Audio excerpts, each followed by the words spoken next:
Street Crypto. This is my anti-professional crypto channel. I'm just a barely sane dude who fell down the cryptocurrency rabbit hole. This channel is my fumbling attempt to communicate myself outside my own head about my journey in the crypto space. It is basically my brain dump. None of this is actual financial advice.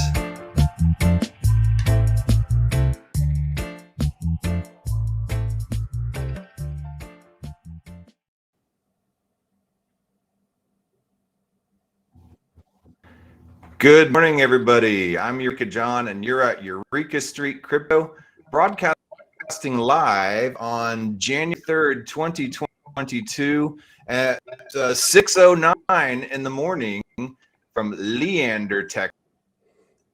And this is my morning video blog, aka morning brain dump, and just my time before I go on about to be a husband, a dad, a co-worker, to just get the crypto out of my system so I don't, and that's what I do. And this is my learning process, and this is my try to articulate the things that I learned from podcasts, from books, from magazines, from Twitter, outwardly, because you can learn something by taking it in, but that's a process. The other half of the learning process is expressing out of yourself. And one of the podcasts that I listen to quite a bit is Bitcoin Takeover podcast. With me, special guest Vlad Kostea. He's the creator of Bitcoin Takeover podcast. I have him on. I've been following his work. He's a podcaster, he's a Bitcoiner, he's an entrepreneur, DIY get her done type. He's an author. He's a music lover, man, and he's a total curious mind, and I completely admire that. That's the type of person that I strive to be as well. And I wanted to have him on, and I saw that he's been creating some NFTs on Bitcoins. It just blew my mind when I first heard about it, and I read into it, and it's really cool. So I wanted to have him on to talk himself. This is his unapologetically just talk about himself, because when you're podcasting and you're interviewing people, you don't really get a chance to talk about yourself. You listen to what everybody. Vlad, here's your time. Welcome to the show. Hi, it's good to be here. For whatever reason, I'm not hearing you very well, but I hope that at least the broadcast is going, technically well. You're a bit laggy, and I can hear the audio with some delays. I was able to understand most of what you said, so I hope that you also understand what I'm saying. Yes. Okay. So the reason why I got here is because you noticed on Twitter that I'm doing NFTs on Bitcoin. And this is pretty much a renaissance of Counterparty, which is a protocol that was created in January of 2014 by Bitcoiners who burned 2,100 BTC to create this protocol. Because this was a response to Mastercoin, which was the first ever ICO that was done on Bitcoin. Today, Mastercoin is known as OmniLayer, and OmniLayer is being used by Bitfinex to, manage and issue Tether. They have also extended this to Ethereum and to, what's the other one? I think Tron. So For the first time, this was one of the very Bitcoin ways of responding to an ICO. They said, we don't want people to invest capital into something expecting anything in return. This is not a security, and it should not be perceived as such. So instead of actually investing to make people buy tokens, we're going to make them burn their Bitcoins to an address that can never be generated. It's called one counterparty XXXXXXXXX. So they made it so that nobody can ever generate that in a million years if they tried. And they sent their Bitcoins there. There are more than 2,000 Bitcoins that have been burned to that address. And they received in return an amount of XCP tokens, which are native to the Counterparty network. But the interesting part about Counterparty is that you don't really need to use the XCP token. You can use it, for example, to create named assets. And this is something that's very unique to Bitcoin's Counterparty. because on Ethereum, when you create a token, an NFT, it's going to have the name of the cryptographic hash that generated it. But on Counterparty, you can actually put a name that you want, up to 14 characters, only letters, no numbers, no punctuation signs, just letters, up to 14 of them. And this is where, popular NFTs and memes got born, like the rare Pepes, like Spells of Genesis, Sarutobi, and lots of others that have become kind of like very collectible items because they were some of the first ones, and they precede CryptoPunks. They precede, what else is popular nowadays? ETH Rocks or whatever. They were Club. Yeah, they were some of the first ones that were created. And at the time, they were being exchanged by people, not necessarily to make money, just to have fun. And it was also a response to the Reddit censorship at the time. As you know, these social media platforms are moderated by humans who may get offended by some posts and create rules that others don't like. So as true Bitcoiners, they said, screw you and your rules. I'm going to put this on the Bitcoin blockchain so it exists forever. And I'm going to send it to all of my friends so that they keep it forever. Nice. Yeah, you jumped straight into Counterparty and a lot about the history and a little bit of some of the technical side of it. So I want to back this up a little bit, and I want to hear first about your own journey and about how you got into Bitcoin and how you started with all that. You're from Romania. Are you there now? Yes, I am. Even if it's not for OPSEC. Okay. Yeah. And it fascinates me how a Romanian might perceive Bitcoin, might perceive libertarianism, might perceive NFTs versus an American. I grew up around Romanians. My dad owned a machine shop, a metal shop, and for making industrial products. And he hired a Romanian immigrant fleeing from communism during the Ceausescu regime. And from there, it just turned into a massive flood of tons of his friends and family and everybody else coming over to work in the shops. And I started working in the shop at the age of 12. And so basically, I was raised around Romanians. And I remember specifically on the day, and I believe it was 1987, when the communism fell and Ceausescu was taken out of power in Romania.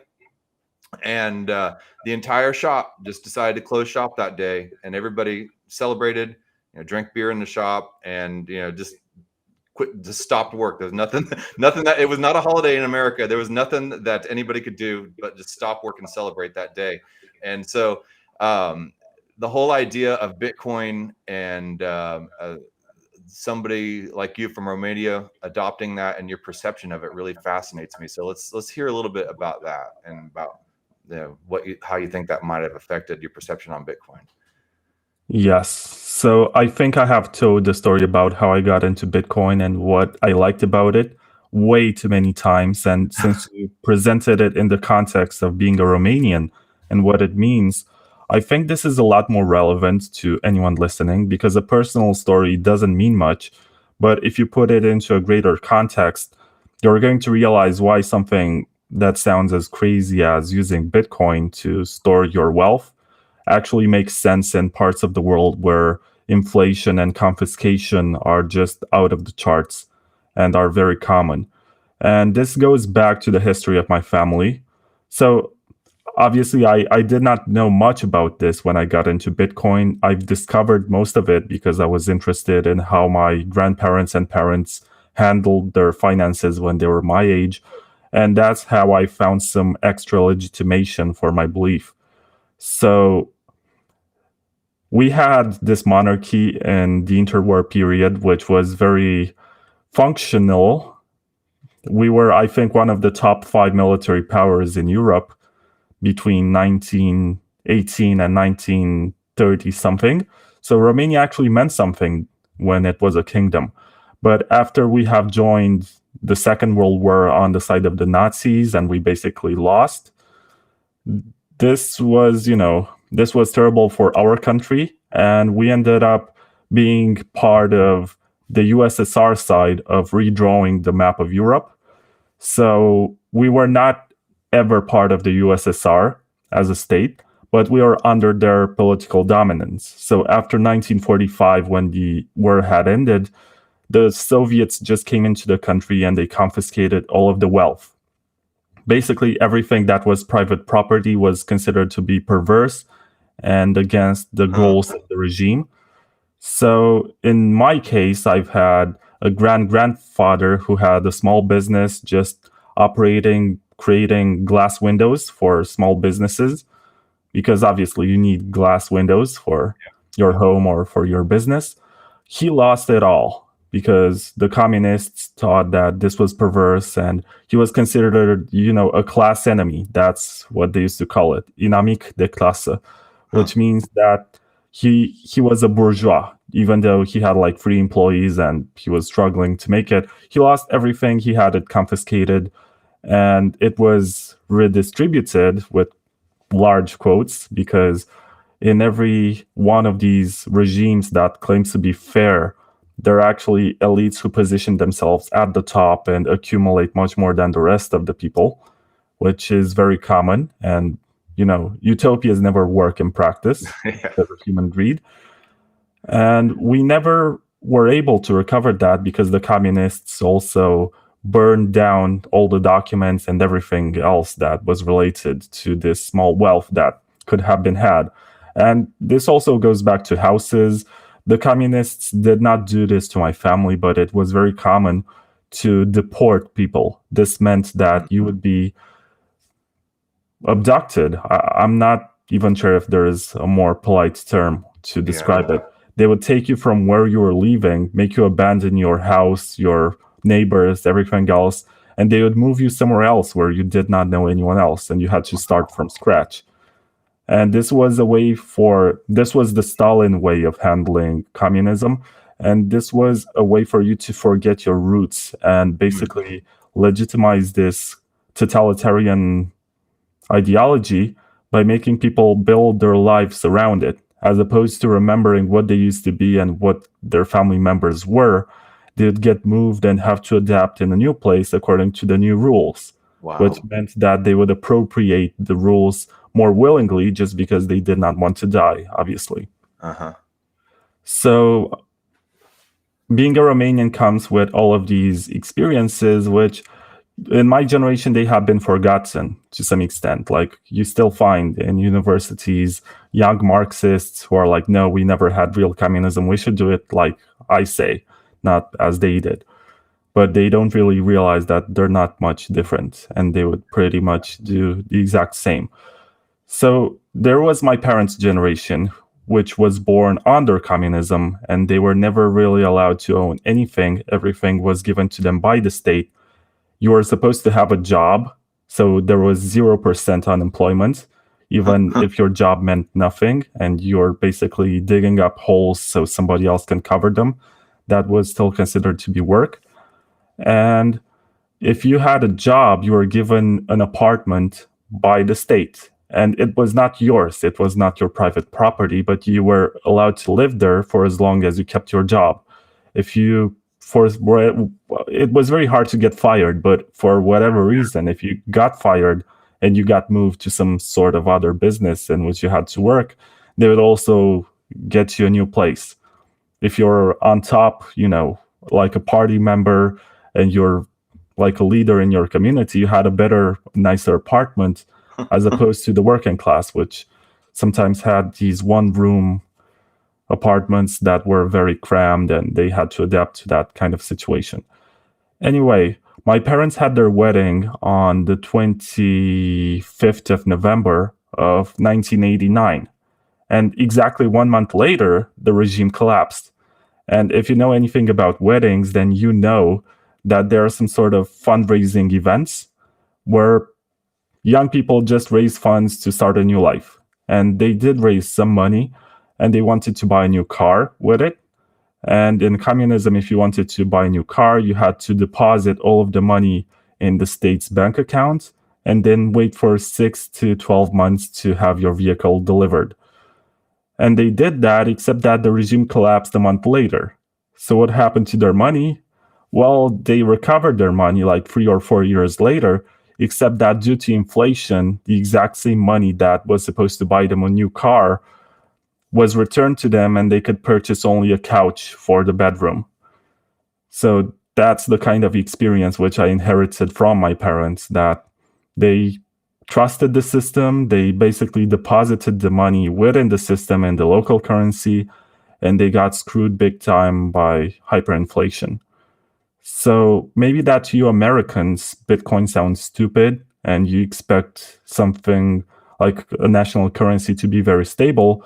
But if you take a look outside, this is just, the point of view of an Eastern European who maybe has a better life than someone from South America or from some African country.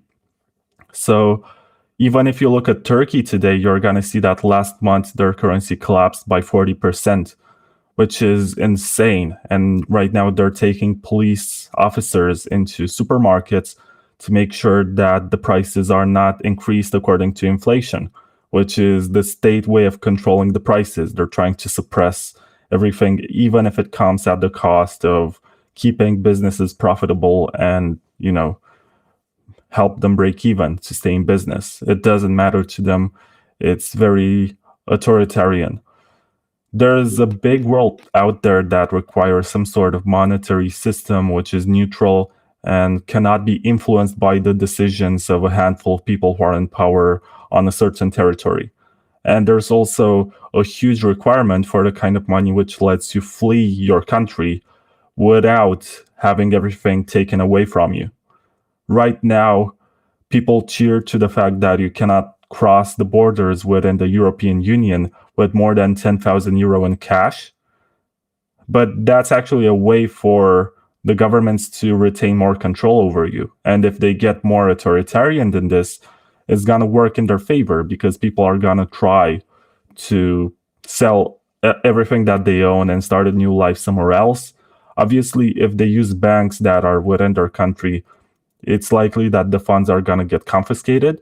And if they use cash, they're going to have to basically register at the border and explain where they got it from. And they are at the risk of having everything confiscated.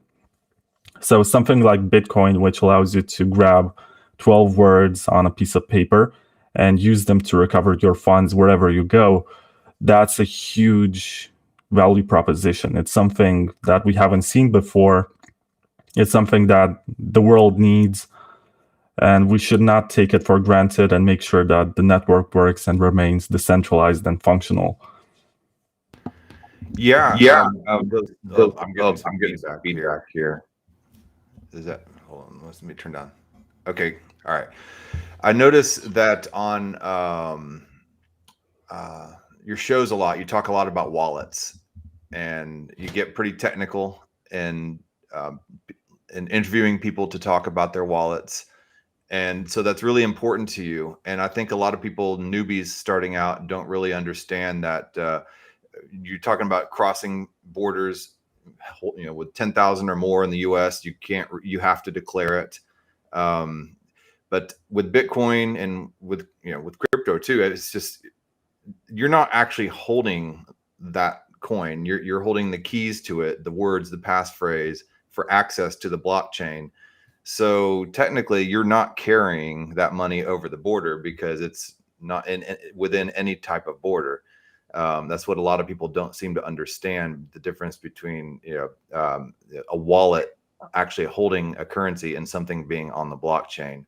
And but yeah, it's interesting to see that you are very fascinated with a lot of different types of wallets. Can you talk a little bit about that, about why a lot of your episodes are very focused on wallets? Well, the wallets are the interface that you use to communicate with the network. If it's a monetary network, as in the case of Bitcoin, you're going to need a wallet to be able to interact with it. And at the same time, you have two types of wallets. You have the ones that are non-custodial and put you in charge of your own keys. And this power of having your own funds and do whatever you want with them comes with the responsibility of taking care of your backup to make sure that you're not going to lose them or that you're not going to get hacked. The other side of the debate has this banking system reinvented for the blockchain. which is the custodial wallets, where somebody else promises to take good care of your funds in exchange for something. Like it can be like a small commission, or it might be just the fact that they are using your Bitcoin to trade and possibly make investments. So they might also do some sort of fractional reserving, which is against the spirit of Bitcoin and is the reason why Bitcoin exists in the first place, to prove that we have liquidity and the supply is this, as opposed to something that's projected or promised on a piece of paper and you cannot verify. In Bitcoin, you're supposed to also be able to always be able to verify. So I don't think the compromise of using a custodian is really worth it. Some people say that it's safer to just leave it on Kraken or Coinbase or whatever because they never got hacked. They also present the case of Binance sometimes, but Binance got hacked. Their exchange got hacked and their database for KYC data got hacked. And, the hackers of the KYC data tried to extort some Bitcoins from the exchange as a way to not publish everything on some sort of hackers forum, which they did. And a lot of users got pwned, PWNED, because they were reckless and they trusted Binance. So you should not trust any exchange with this because they are such huge honeypots. And sometimes when they want to scale and they want, for example, when the price goes up very quickly and there are lots of people who want to buy whatever SHIB because that's fashionable for whatever reason, they have to subcontract some sort of data collection companies that handle KYC to be able to scale the demand, because they're not able to operate within some jurisdictions without asking for all of that data, which I guess is fine to some extent, but you should know better and look for exchanges that don't ask you for all of that data, like the ones from Switzerland. But that's besides the point. So you have all of these third-party risks that are involved with using exchanges, and you have to trust that they're being honest. Just because it was never hacked to this day, it doesn't mean that it cannot happen. We have all of these examples of Bitcoin exchanges that got hacked, even if they try to prove themselves solvent or they try to have good PR. They said that their funds are safe or whatever that's supposed to mean. Never trust anyone else with your money. That's the whole point of Bitcoin. If you trust somebody else with your money, then you're basically reinventing the same kind of system from which we are trying to escape. And that's never a good idea, because you allow them to do lots of maneuvers that are not very much in the spirit of Bitcoin. They're going to end up lending your Bitcoins or using them to make some sort of investment that they think is safe. And if everyone does a Bitcoin run, as in a bank run for their Bitcoin, they're going to discover that the exchange doesn't have all the funds. And there's a reason why, if you want to withdraw all of your Bitcoin from an exchange, there's like a waiting time. Mm-hmm. Most of it has to do with the fact that exchanges keep their coins in cold storage. So they have to transfer the coins from cold storage to their hot wallets to be able to transfer them to you afterwards. So this might be one of the reasons. But the other one is that they actually have to do some accounting to figure out to which extent your withdrawal is sustainable. If you're like a whale, you're going to cause a lot of problems to them because they have to figure out, if they don't have enough Bitcoin to give to you. I'm not ever going to have that problem, but it's an example. If they don't have enough Bitcoin, they have to figure out how to get it. So it's interesting. Most likely they're going to lend it against some of their other shitcoins or whatever, or sell some of their shitcoins, dump them for Bitcoin to be able to pay one of their customers who's trying to withdraw. Like, there are so many, variables involved, and I don't think the risk is really worth it. Not even with lending services like BlockFi or Celsius. They are not paying you enough for what Bitcoins offer you when you keep them in your own custody.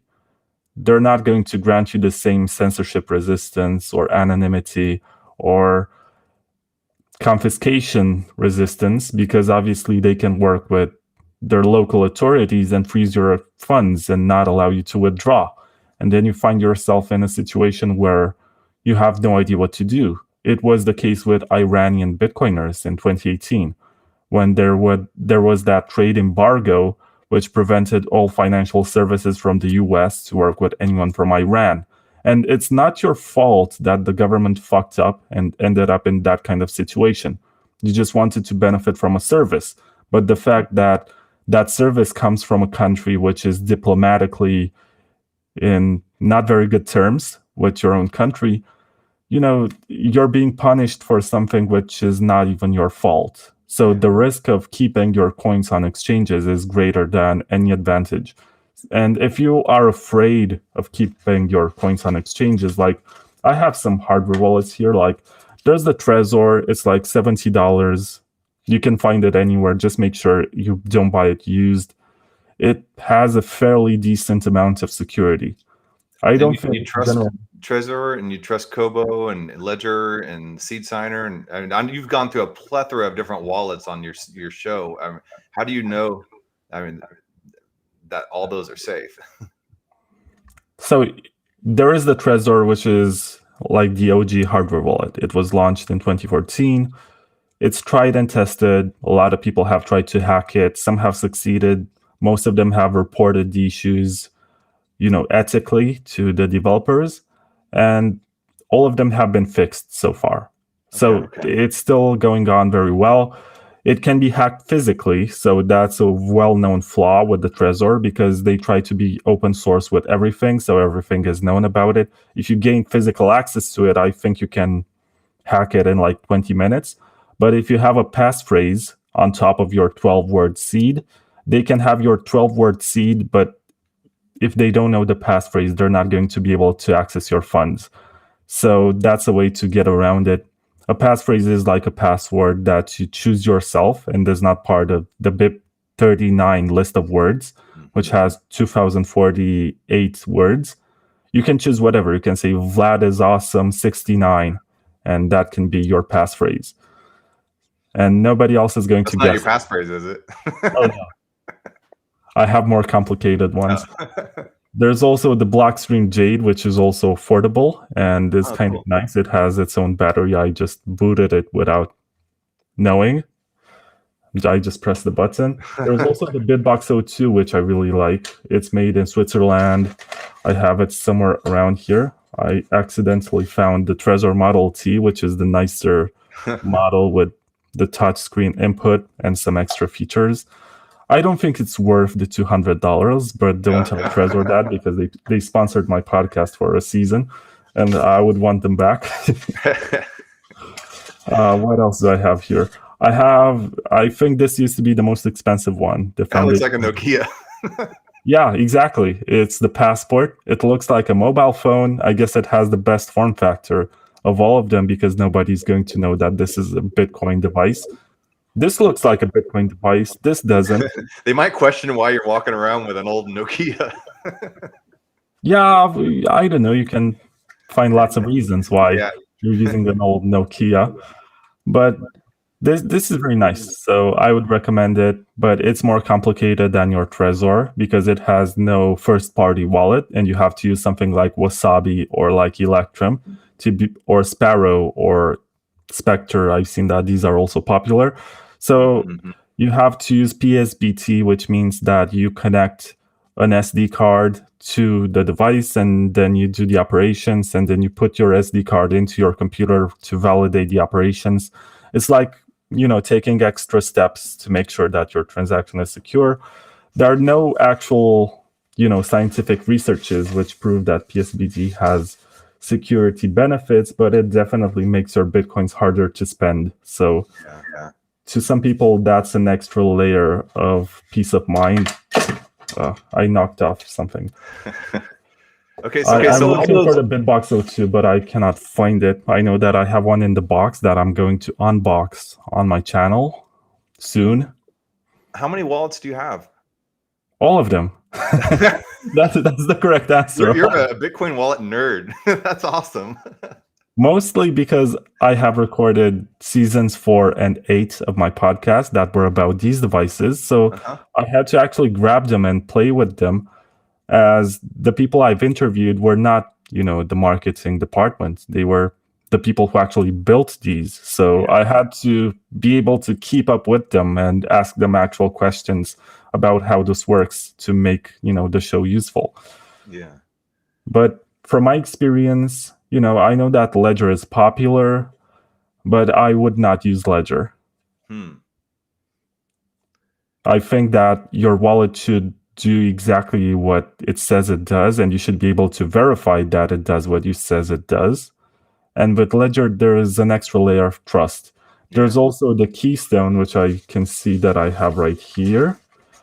This looks like a mini tablet of sorts. And it's pretty cool from a point of view because it has the best input. It scans QR codes with the camera. It's really interesting, but at the same time, it's not as open source as the others. So that's one of the reasons why I would only use this in a multi-sig setup, as opposed to allowing this to generate my BIP39 seed phrase and using it as a single signature device. And there's also the cold card, with which I have a hate-love relationship. This one is still sealed. I haven't opened it yet. It looks like a pocket calculator. Yeah, except that I've told Rodolfo from CoinKite, who, by the way, blocked me in the meantime, that this one only has numerical keys. So a calculator is supposed to have a plus, a minus, a multiply, and a divide button, to the very least, to look credible. Someone's going to look at it and know what this is. That's a dollar store calculator right there. Yeah, they should. I don't know if they care too much about the aesthetics or the OPSEC, but so far, this one is the best at not looking as what it actually is. That's pretty cool. You're focused real hard on store of value, which is what Bitcoin seems. It's whenever people on the Ethereum side of things, or in the other realm of crypto world, the shite coins, they always see Bitcoin as the store of value. I hold Bitcoin. I like Bitcoin, and most people do. There are a few people that are just like, it's just for dinosaurs, boomer coin. But it's a store of value. So do you see Bitcoin being a currency in a place like Romania, or even the United States for that matter? You have the Lightning Network, which makes Bitcoin anything you want it to be. Okay. When it's fully developed, and it has, I think that Square, or whatever the company of Jack Dorsey is called, I think they're doing a very good job at trying to build some dev kits, something that lesser experienced developers can pick up to build applications, because that's something that Ethereum has done, and that's part of the reason why they have so many applications, because you have all of these kits that you just take the API and you build something on top of it, and you're going to have something that resembles your vision for an application. And Bitcoin so far has been very focused on building something that's robust. That's the biggest concern, security. Right now, there is a debate about BIP 119, which is about enabling more advanced smart contracts on the Bitcoin-based layer. And I see that the reception, even if the idea sounds good, the reception is that they should spend more time experimenting with it to refine it and find better ways to rewrite the same amount of code. And it was the same with Taproot before it. Taproot got activated a couple of months ago. It was a big event because it took like 4 years to refine that proposal. And that's kind of the point of it, because they spent so much time testing and optimizing, and they had more ideas for it, but they discovered that they don't really have any benefits to the purpose of the project. So they removed lines of code and they made it as compact and, as functional as they could. That's kind of the whole point of it. With Bitcoin, you want everything to work very well, and they don't compromise with this. But they're going to have more experimentation on second layer, on side chains, and all of that stuff. And you can already see, for example, that there is the Liquid sidechain, which is doing something like OpenSea for NFTs, and it's called Rare Toshi. And you also have the Lightning Network, which has something that's going to incorporate all of these features. It's going to be called RGB Spectrum, and it will enable to have all sorts of, rare Pepes and tokens on top of it. It's really interesting. And to some extent, base layer stuff is not going away. Counterparty, about which I have spoken before, is First Layer, is a protocol that uses Bitcoin transactions to settle everything. So whenever you send an NFT from a counterparty wallet to the other, you're paying a Bitcoin transaction to the miners, and it contributes to the security of the network. So I think that this is going to keep on existing for the simple reason that tokens that have been issued on this protocol are going to be more expensive to transfer, and they're going to exist for a longer time. I think it's safe to say that if Bitcoin has been so robust up to this point, it will most likely outlive us. So if this exists on Bitcoin forever, I suppose it's going to be more valuable, as opposed to something like a sidechain, which depends on a group of developers to maintain it. There is a lot of value in something that's on the first layer, and there will always be people willing to pay for something that's more robust and is more likely to exist. And speaking of, I've created an NFT just for this show. So if you want to get your first NFT on Bitcoin on Counterparty, I think there's a link in the description. It's basically the graphics of season 10 of the Bitcoin Takeover podcast, to which you can listen to learn more about Counterparty NFTs and how the artists who created it actually came to this realization that you can do this on Bitcoin. And this was before any other chain did it. So you can get it from a dispenser. A dispenser is like a vending machine, which allows you to unlock the asset that you want to purchase after you pay a certain amount. You're supposed to use a counterparty wallet like Counter Wallet, like Freeport, or like freewallet.io in order to enjoy the whole experience. They are basically Bitcoin wallets that also let you see the JPEGs that you receive. So freewallet.io. yeah, I think that one is the best for desktop. It's the most optimized. It's also the one that's being maintained. And I've put a price of like $10 in Bitcoin just to avoid, spam. I don't want anyone to be able to seize all of them. If you want to get your first one, you get it for $10 and experience what it's like. So this is more like a spam prevention mechanism, the fact that I put a price to it, like a price tag. You can also say that, it's the starting price, and you can try to speculate and make more money on it. I don't care about that. You're free to do whatever. I'm just trying to make this available to as many people who are really interested, so that I don't get one party who takes away all of them for basically free. Yeah. There are 50 of them in the dispenser. I suppose there's going to be one for you too, if you're interested. Right on. Yeah, totally. I love this whole concept of NFTs on Bitcoin. For Ethereans, that's mainly a lot of my audience is people from the US and people who are into Ethereum. I'm pretty heavily involved in Bankless DAO, and there's a bunch of NFT projects in there. And then when I've brought up, there's NFTs on Bitcoin, most people are super surprised. So it's not really that well known. Do you think it might be kind of the case of Betamax versus VHS? There might be, the older, more established, better product out there, but VHS took over because it was just, everywhere and widely adopted. And that's how they got ahead back in the 80s. I don't know if you know about the VHS versus beta wars, but no, I know. I also know about Laserdisc because I'm a nerd. But I figured you would. no, I don't think it's like that, because if you want to move your NFT to another chain, you can burn the token and issue it on the different chain so that you don't affect the supply. That's something that has been done.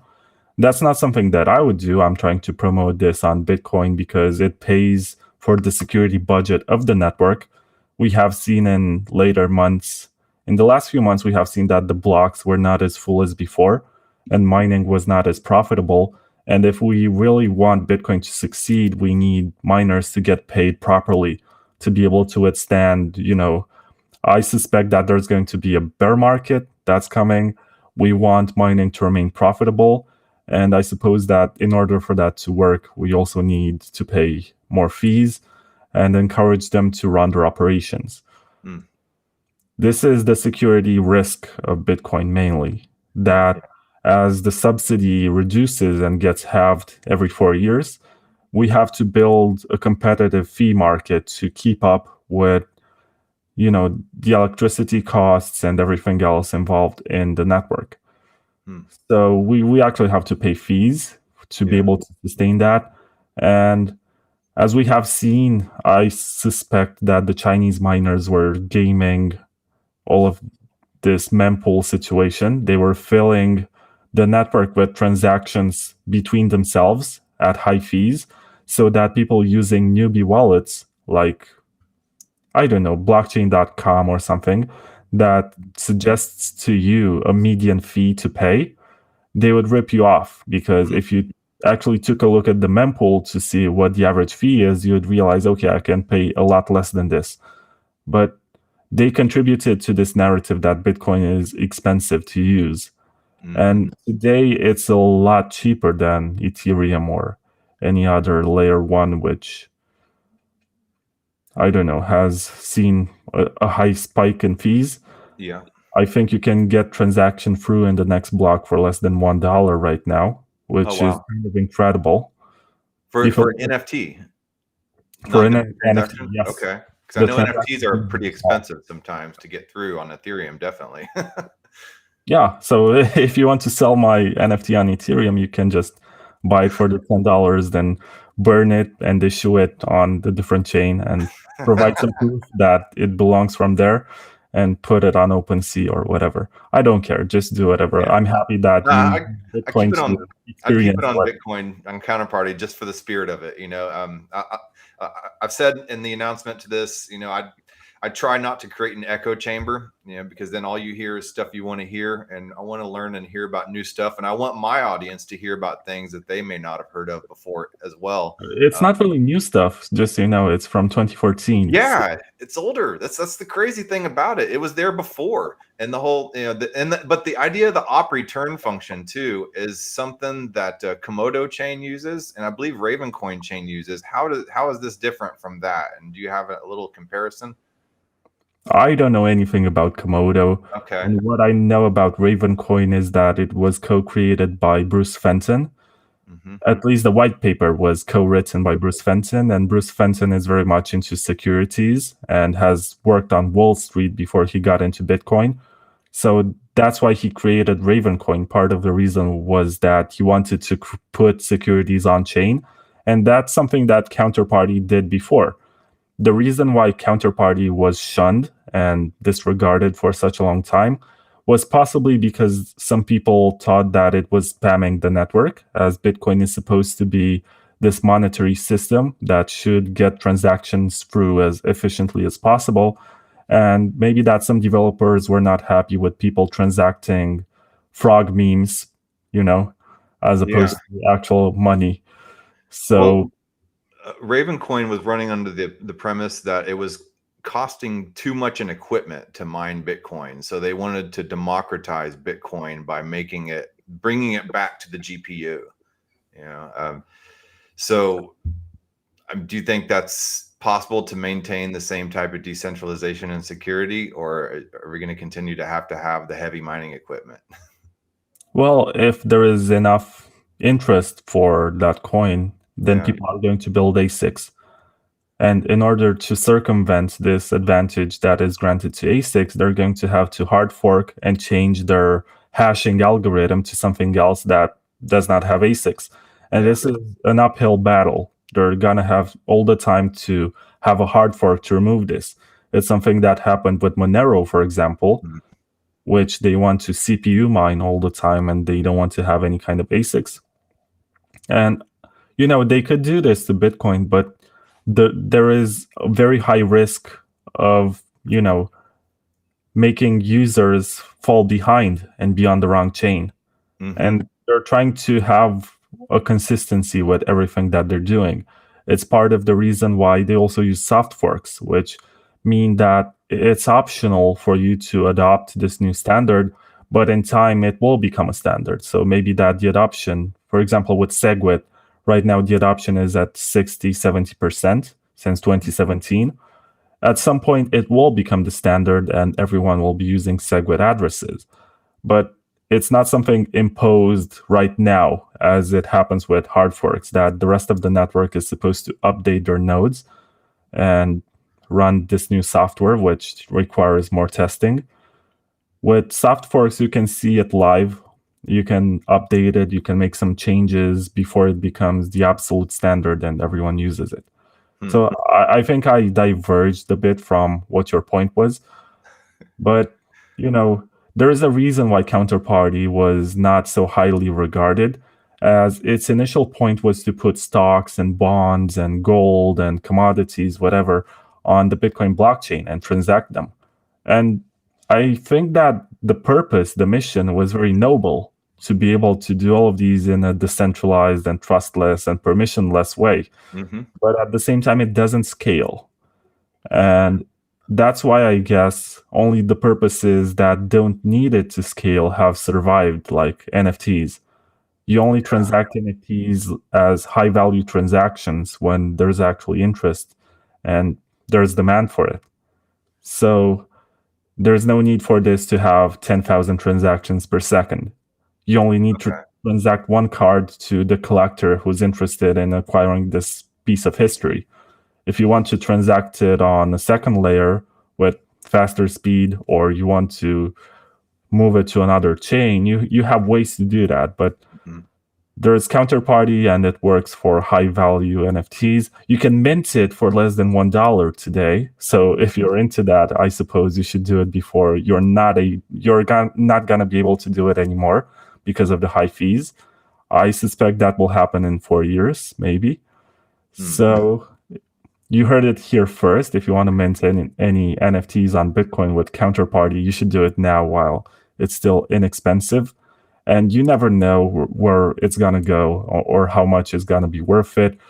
I have recorded interviews with a lot of people like Shaban, who created Spells of Genesis, like Mandelduck, who created Sarutobi.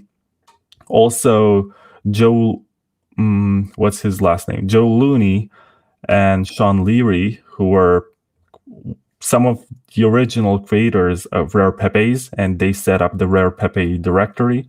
You're going to hear all of these in season 10 of the Bitcoin Takeover podcast. Right now, I'm editing an episode, which is a 4-way interview with Bitcoin NFT creators, who basically put them on the Bitcoin blockchain because they had this vision of having in-game assets that are not owned by the development company.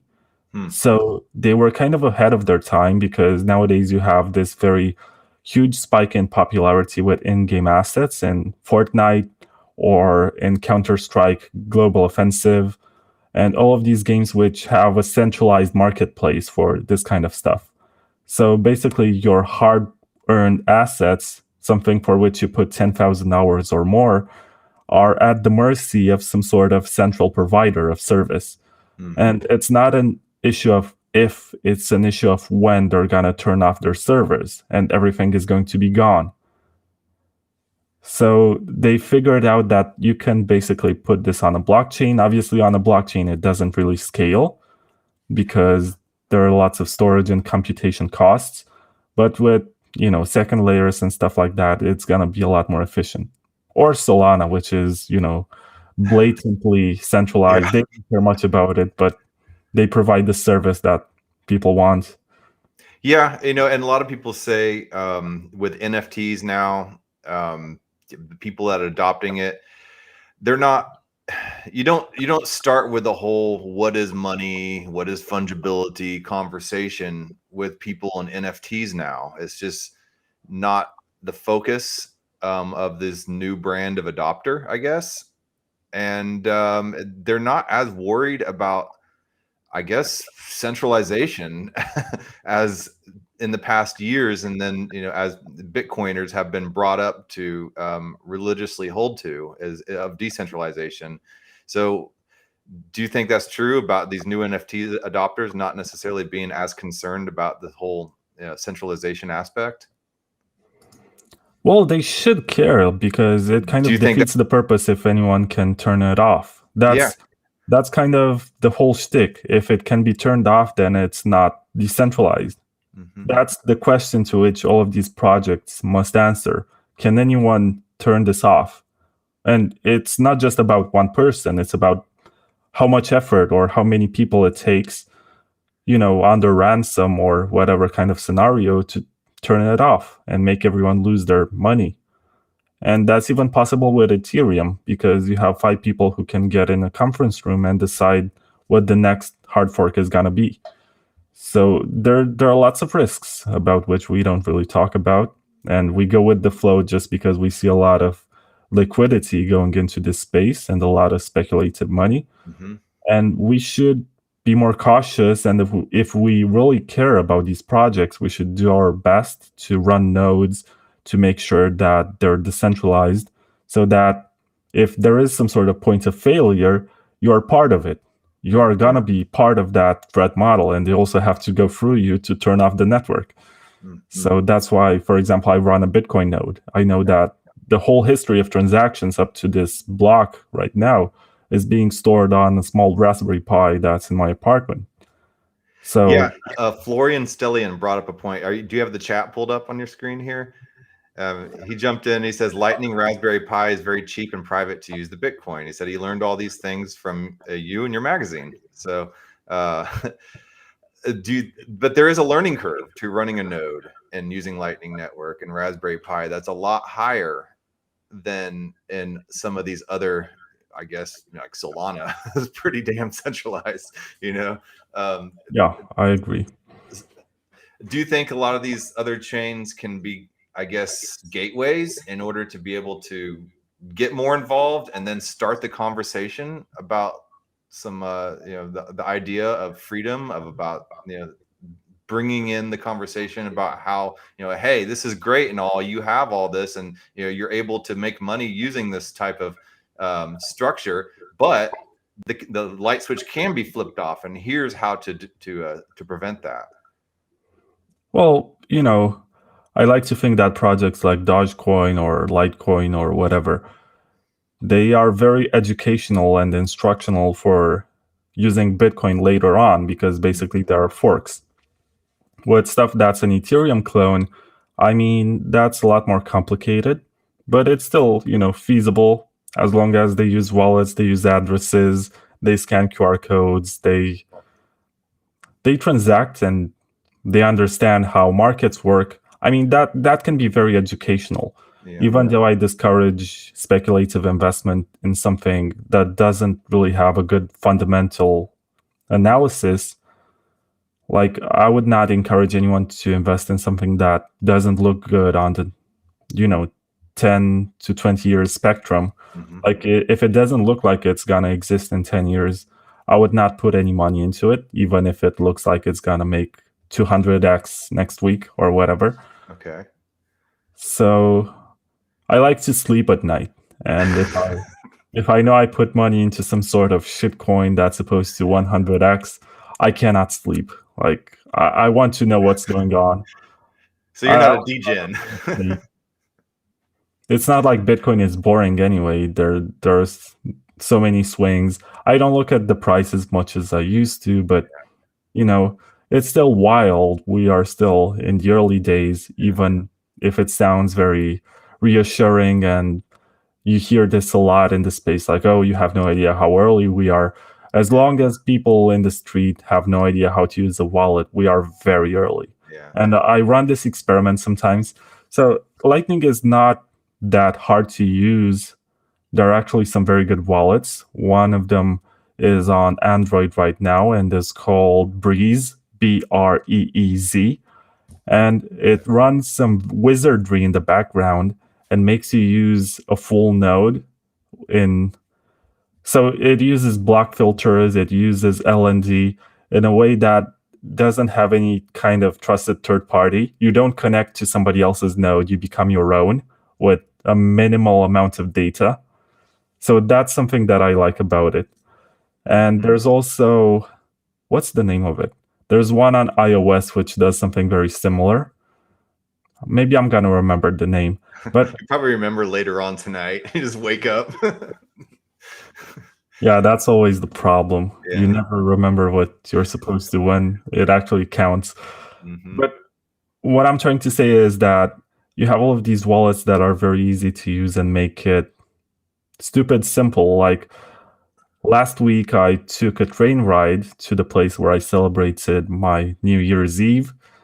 And I was in the same train with a few young people. So I was like, would you like to receive $5 worth of Bitcoin?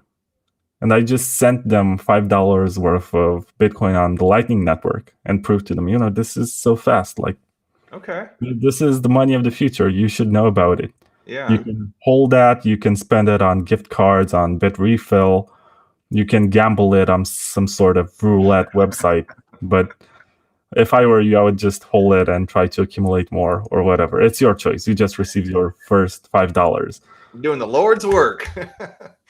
Yeah, and I realized that it's so easy to them. It's so intuitive. Like university students are very responsive to this kind of stuff. They intuitively know how it works because most likely they have banking applications on their phones.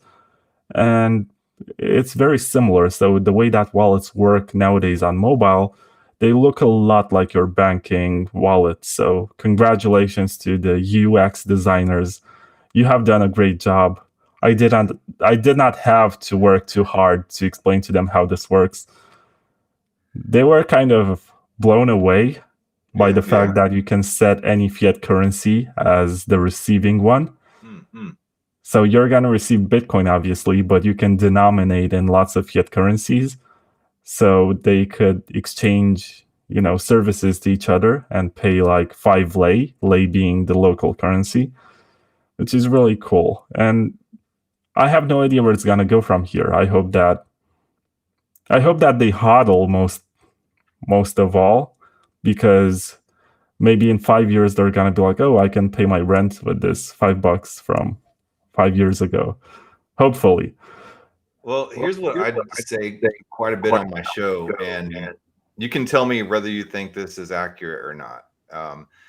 I say a lot of times Bitcoin and Ethereum can get along, that they're not even the same. Bitcoin is a store of value and Ethereum is the internet computer in a way. Bitcoin in the future, well beyond whenever we're passed away, will be it will be the source of truth. You're buying truth basically with Bitcoin, and Bitcoin is going to be something that nation states will settle treaties on in the future, where Ethereum will be the settlement layer of transactions with all these other little, layer 2 solutions working on top of it for the day-to-day transactions.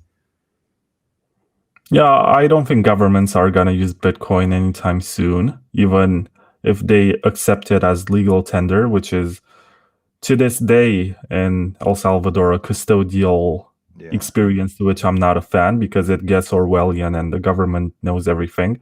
And that's not my vision of adoption. And I think that government should use gold instead, because it's harder to move around. It has actual weight to it. It has historical value. They should stick to gold. That's the currency for governments. Individuals, on the other hand, actually need something like Bitcoin. So you think Bitcoin will be a currency as an actual transactional currency? Okay. You should try using Lightning. Seriously. Okay. Are you on Android or iOS? iOS. I should not be on iOS, man. I'm going to send you a message with the wallet that you can use. I think also Breeze is available, but it's still in test flight mode. So it was not approved by Apple yet. I'm very sorry that nobody in the chat knows the name of that iOS wallet. I think Blue Wallet works very well, but by default, it connects to the Blue Wallet servers. So it's not that non-custodial experience to which I want to onboard you. You were going to do a giveaway too. I don't want to forget that. Oh, I don't want to forget either, because I suppose that's why Yeah, Florian. we're just at an hour in, and I wanted to make sure that wasn't passed up. Yes. So I'm supposed to pick 3 numbers from 1 to 60. I suppose that the fairest way would be to show it, but I don't know how to use this interface to show my screen. You can share your screen. There should be a button there. Okay, let me try. Okay. So select window or entire screen. Okay. Unable to share screen. There is nothing to share. Make sure the browser has a permission. Oh. Okay, so I think I should change. Is there any way you can share yours? And yeah.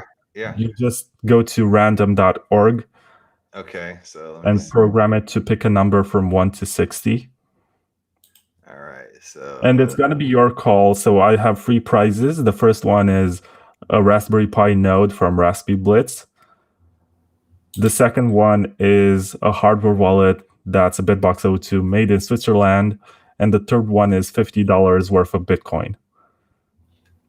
All right, let me pull this up. Random.org. Random.org. Okay, let me go up here.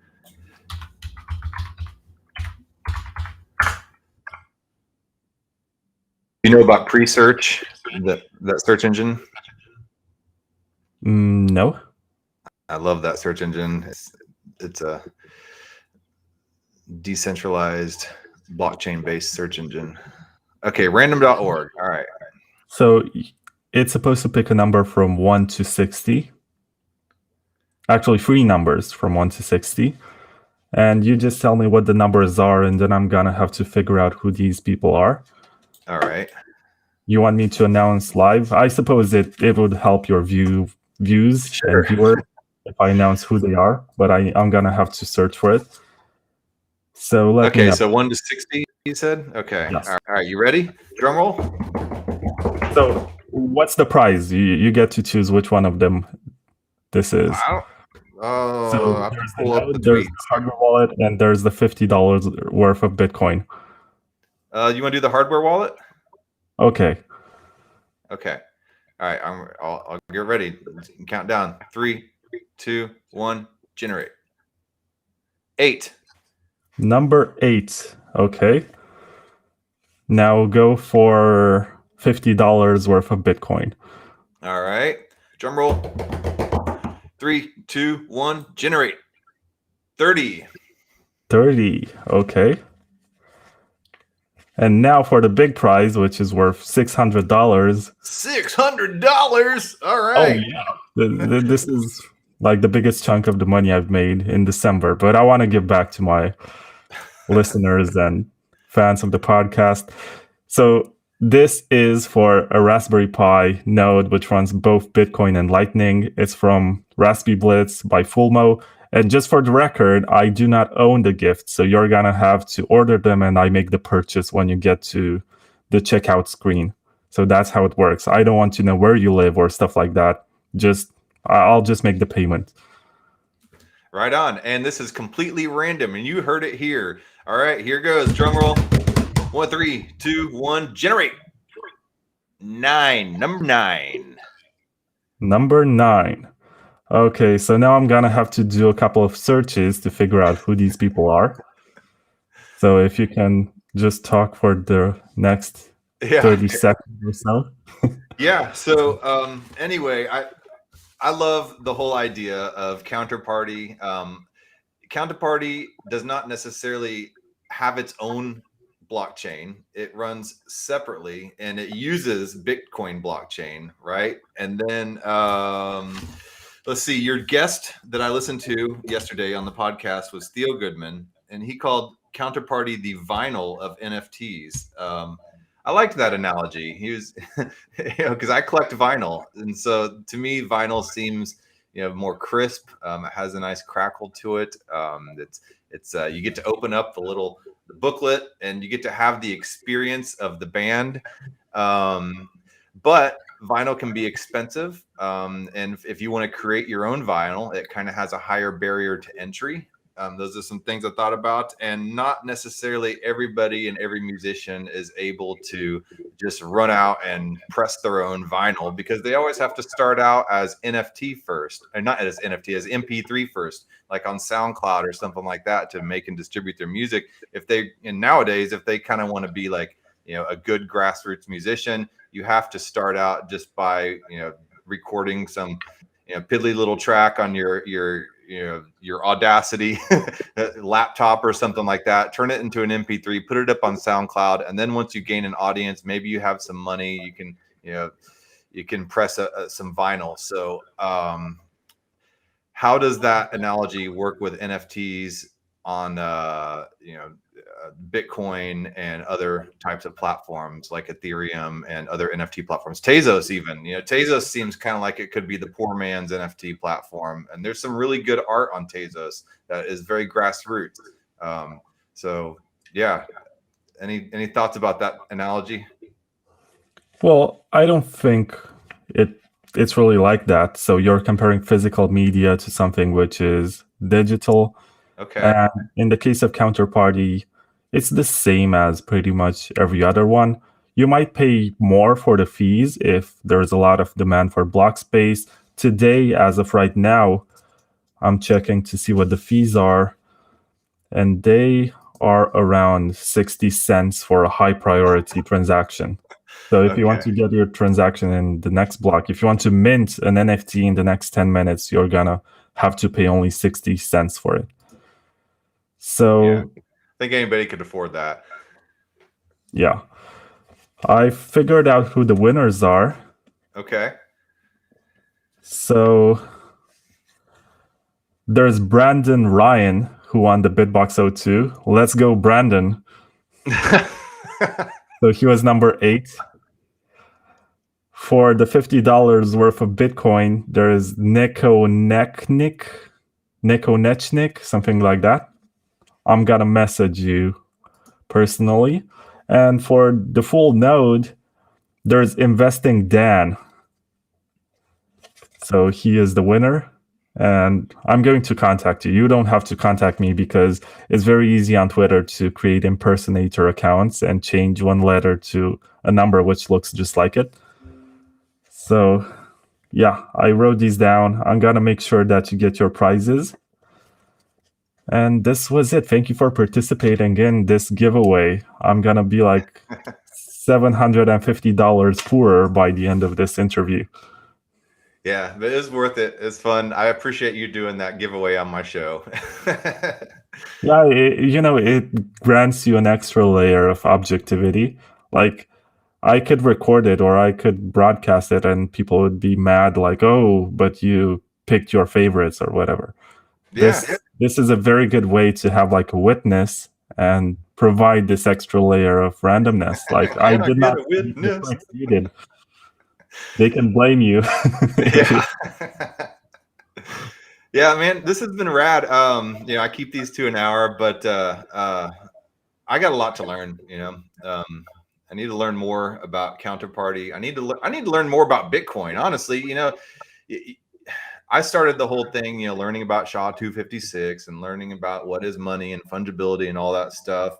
And then I started going down like the DeFi and Ethereum rabbit hole, and I kind of let Bitcoin go to the wayside. And I still dollar cost average in Bitcoin, and I'm not going to leave and sell my Bitcoin. That's my untouchable, but I like to have fun in DeFi and in GameFi and all these new metaverse projects that are coming out on Ethereum. So what you've kind of reintroduced to me is a way to have fun on Bitcoin, because you shouldn't take the aspect of fun out of crypto. I mean, isn't that how Dogecoin was born? Billy Marcus and Jackson Palmer were making fun of a lot of the Bitcoin people that took it way too seriously. And so he created Dogecoin just kind of as a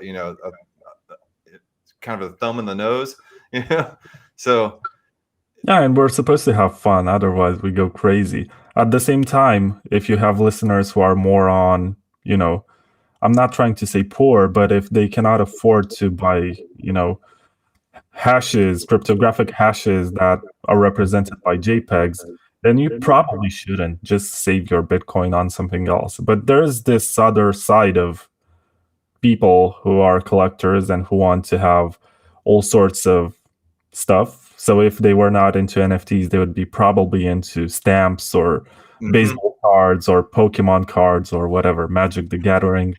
Yeah, and I got a Garbage Pail Kids and baseball cards right here. So.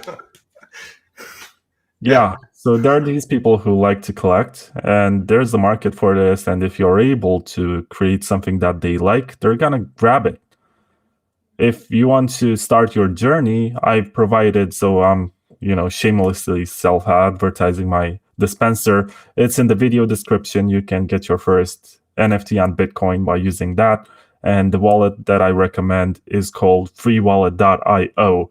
There's a different free wallet that's different, and it's a multi-coin wallet. Don't use that one. It's freewallet.io. And if you can, use it on a desktop computer or laptop, because it's more updated, more maintained on that platform as opposed to mobile. Okay. Oh, hey, before I forget too, I wanted you to plug your magazine that you have and your book too. You wrote a book about Bitcoin. So the magazine is 100% my creation. Okay. Actually, so can you give me like 5 seconds to grab one so I can go to the camera? Totally. I want to show people the first animated GIF. Look at this. This is a sport flick. This was this card is 1987. It's Tony Fernandez of the Toronto Blue Jays, and this is well before animated GIFs were around, and well before NFTs were around. So look at that. That's an animated GIF right there. Okay, so I'm gonna get very excited about this because I basically brought a copy of all magazine editions that I have created. So basically I have 442, I think, that I printed, and I kept a copy of each, and they were printed in editions. And I've made sure that each one of them would be unique in terms of cover and some bug fixes, because I've worked on this alone and there are some typos. This is the first edition magazine. This is the roast effect. Yes, you know what it's called, and I'm proud that you recognize it. This is the first one. 150 copies were created. All of them were given away for free, thanks to the sponsors on the back. Awesome. And I'm very proud of it. I'm happy that I made it happen. And yeah, that's all there is to say to it. I suppose that this one is going to be the most expensive, most collectible in time. That's cool. I'm a huge fan of like media that you can hold. That's why I love vinyl. Yes. And this is the second edition, which was paid for by Bitrefill, and they wanted 80 copies of this to exist.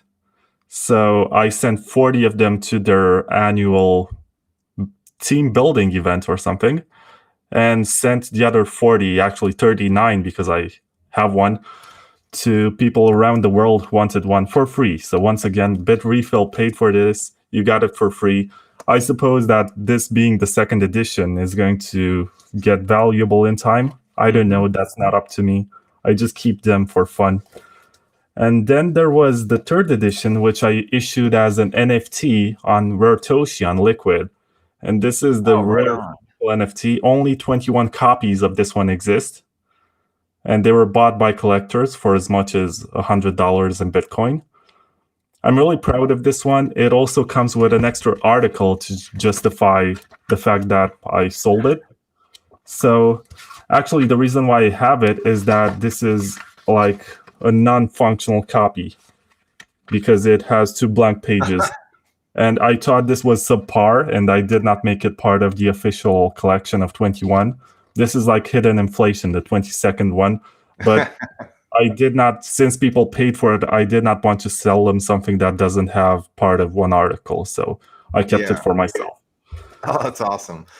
So I have like a few more. I don't want to take too much of your time. But you're all right. You got me started. I don't hear any of the family or kids up yet, so it's still early for me. So I'm good. This is the UK edition, which I sent to CoinFest in November. So this is the 4th edition. I've printed 60 copies of this one, and 59 of them were sent to the guy who paid for this, and his name is Cripsy. And I gave them away for free because he paid for everything, and I made sure that I promote my own work to as many people as possible. And then there was the one that I used, just a second. So I sent this to TabConf, and it's the only one that I did not print myself. It's printed in Atlanta in the United States. It's slightly different in terms of paper quality. I think the paper is a bit thicker, which I appreciate. I got this one because I paid them. So with the money that I made printing the NFT version on Liquid, I paid for these to be given away to all the speakers from the conference, and some of the best and smartest Bitcoin developers were there. I actually have pictures of a couple of them, like Jimmy Song and Sipa. His actual name is Peter Willie, holding this. So I'm very proud. Even Mr. Seed Signer is photographed holding this one. So I'm proud of this accomplishment.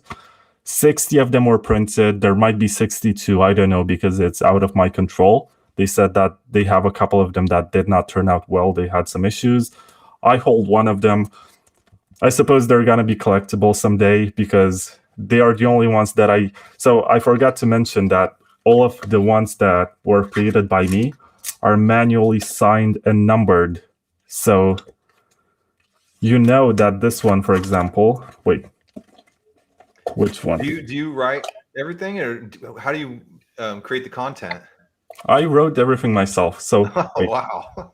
I'm mirrored. So this is how I numbered the Liquid NFT version.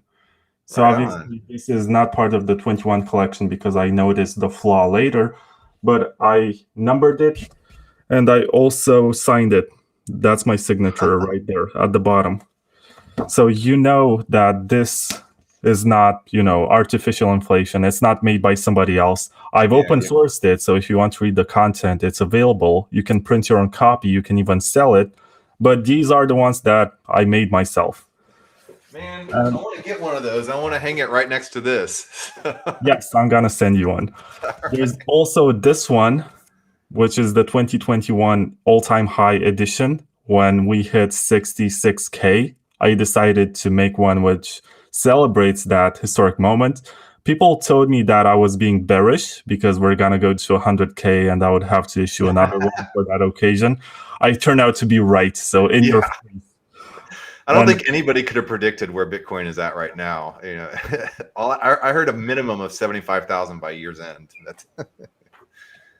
And I also have the last one because I'm gonna release the second magazine with fresh articles and everything in a couple of weeks. So this is the last one that I made. It was sold on Counterparty as an NFT. So you bought the NFT and you got the magazine as a gift. That's the concept behind it. It's also a physical NFT, just like the other one. This is number 18 out of 21 because I bought it for myself. So I decided to pull this out from, the collection, mostly because I've made a mistake, like a typo here when I wrote Counterparty. It doesn't look so good. So I said, okay, I'm going to keep this for myself. It's actually kind of cool, real DIY looking. So I'm super into DIY looking stuff. This is what collectibles should be about. Like, yeah. I'm happy that I got to do this. I would like to thank everyone who received my magazine, even if they paid for it or they got it for free. And I have a second one on the way. Right now, there's an auction on Liquid Vertoshi. If you want to get one of the first 21 copies, because some people like that, you can auction for one.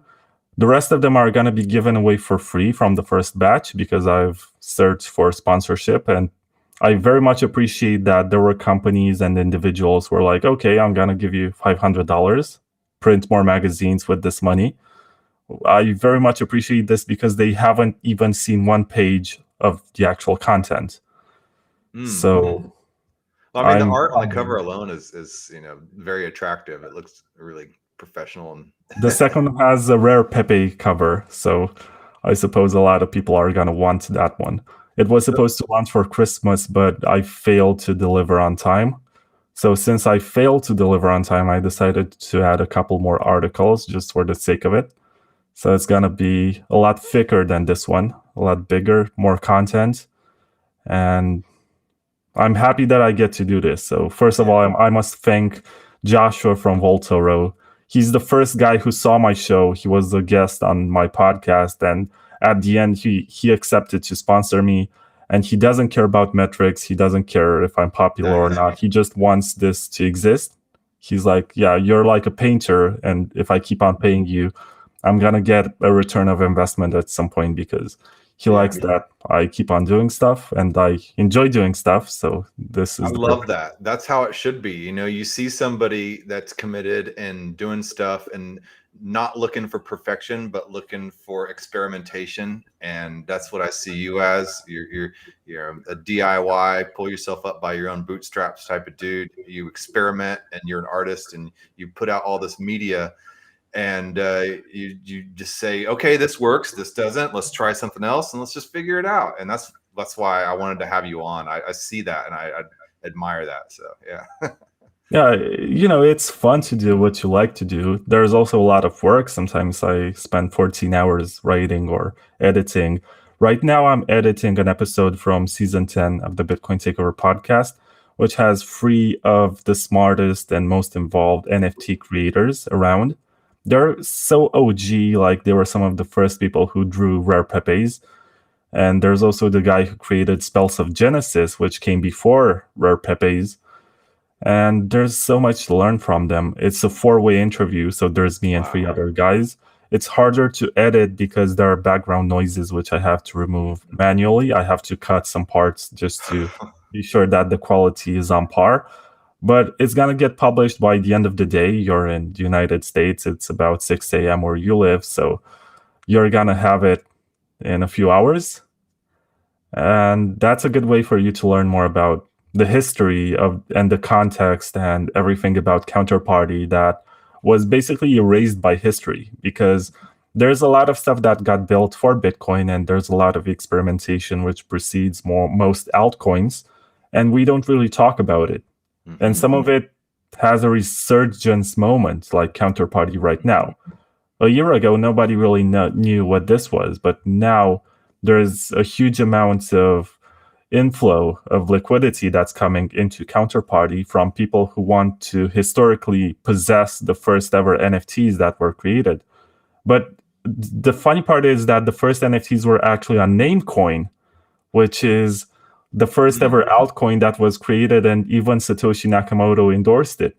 And people issued NFTs and art on that one, except that it's the kind of situation where domains expire, because Namecoin was supposed to replace DNS, domain name services, and make it decentralized to be able to buy domains, which you can do today on Ethereum, for example. You have your .eth domain. DNS, yeah. Yeah, you're able to do that with Namecoin. So some people actually created digital art that they tokenized on Namecoin, and people are trying to retrieve that, to recover it, to be able to own the very first pieces of, art on the blockchain.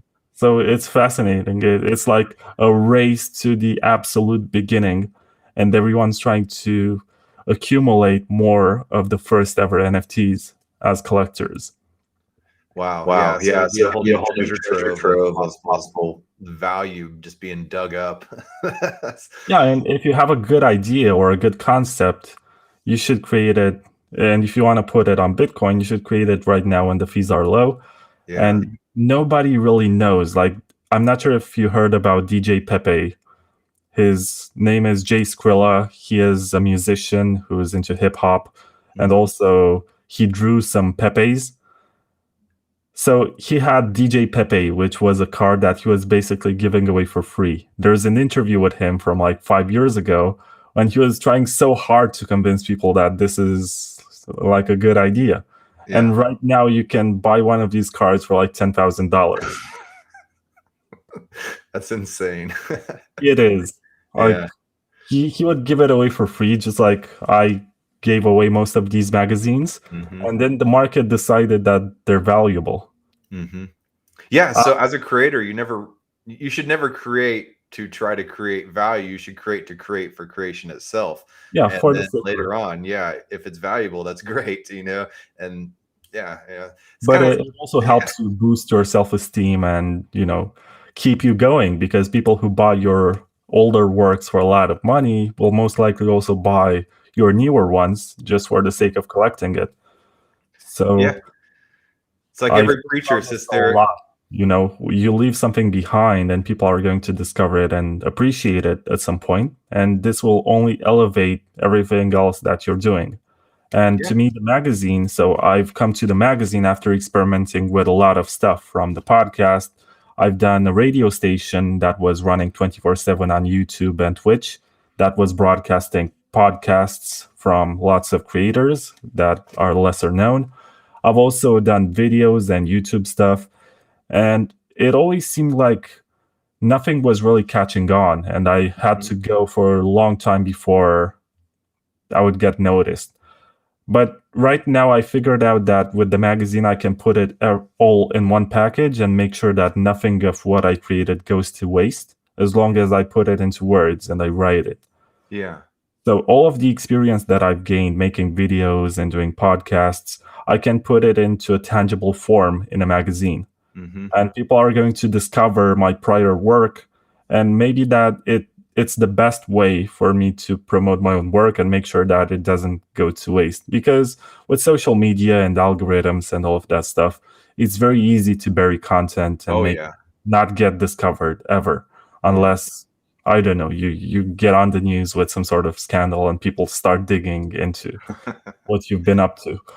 Otherwise, I think that there should be like an objective way to, like a tide to lift all of your boats. And that's also the reason why I've returned to newsletters. I'm trying to get subscribers to my Bitcoin Takeover newsletter for the simple reason that I realize that social media is so temporary, not just in terms of posts that get buried by the algorithm, but also in terms of censorship and in terms of closing down your account. In 1 second, all of your work, everything that you've ever discussed with people, all of your connections can be gone just like that because somebody decided that you're offensive. And the rules are changing all the time, and you never know when they're gonna dig up something that you posted 5 years ago and you're drunk and you said something that you're not supposed to, and the new PC police decides to. I'm really happy that social media didn't exist when I was in high school. Like it kind of existed. So we had YouTube, and it was the early days of Facebook, but we did not have these cell phones to post everything. So you had to get to a computer if you wanted to. Man, what you're saying about the radio station really resonates with me. I used to have a radio station as well. I built the transmitter with the J-pole and all that stuff. And and it's like you keep experimenting with these projects, and then like you said, one thing will lift everything else up that you've done in your past. And maybe this is it. Hopefully this is it with the magazine. I mean, it's well done. I want to do anything I can to help out and try to bring some eyes to the stuff that you're doing, because it's definitely inspired me as well. So. So right now officially I have no copies left except for the ones from which I saved one small copy, but I have one that's slightly damaged and got returned because the receiver did not pick it up, and I don't want it to sound like that, but I can send it to you. It's slightly folded in one of the corners. That's quite all right. Well, shoot, I'm at an hour and a half, and I start to hear the kids running around upstairs. So I'm gonna have to make them breakfast and go put on my dad hat for the day. So enjoy that. Yeah, I appreciate you coming on. I love all your work, and we'll have to, keep in contact, and I'll definitely continue following you. And thanks again. Likewise, good luck with your show. Oh, where can people find you, real quick? Well, I should not mention social media anymore just because it's so fragile. So bitcointakeover.com, it's Bitcoin-takeover. So you can also abbreviate it as btctkvr.com. And you can contact me there. I have an email, I think, where you can send stuff, or you can write a comment to any article and I'm going to see it and I'm going to reply to you most likely. You can also find me on Twitter at TheVladCostea. But I also own the account BTCTKVR, as in Bitcoin Takeover. So you can contact either of them. Yeah, that's kind of it. You'll find other ways, just like other accounts, but these are the ones that are most commonly used and where you're most likely to get a reply. Right on. Okay, well, molto mesken, buona sera. So, Arrivederci. all right.